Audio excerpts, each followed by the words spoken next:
नमस्कार. आज मी तुमच्यासाठी घेऊन आलेली आहे गरमागरम आणि टेस्टी अशी पालक कढी. त्यासाठी सुरुवातीला एका पॅनमध्ये मी घेतलेलं आहे तेल. त्यामध्ये टाकून घेतलेली आहे मोहरी, जिरं, कढीपत्ता, मिरची, आलं, लसूण याची पेस्ट आणि थोडासा हिंग आणि हळद. त्यामध्ये टाकून घेतलेली आहे पालक प्युरी. तर इथे साधारणपणे मी अर्धा पाव एवढ्या पालकची प्युरी घेतलेली आहे.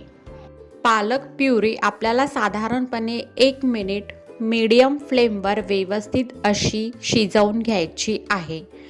त्यानंतर त्यामध्ये टाकलेला आहे दही आणि बेसन याचा तयार केलेला घोळ. इथे साधारणपणे मी मोठ्या एका वाटीने असं दही घेतलेलं आहे. नंतर त्यामध्ये टाकून घेतलेलं आहे चवीपुरतं मीठ आणि थोडीशी साखर. तर इथे आपल्या कढीला व्यवस्थित अशी उकळ आलेली आहे आणि शेवटी टाकून घेतलेली आहे थोडीशी बारीक चिरून घेतलेली कोथिंबीर आणि थोडीशी कसुरी मेथी.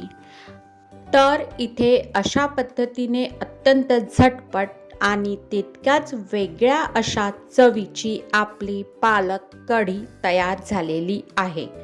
तुम्हीही नक्की ट्राय करा.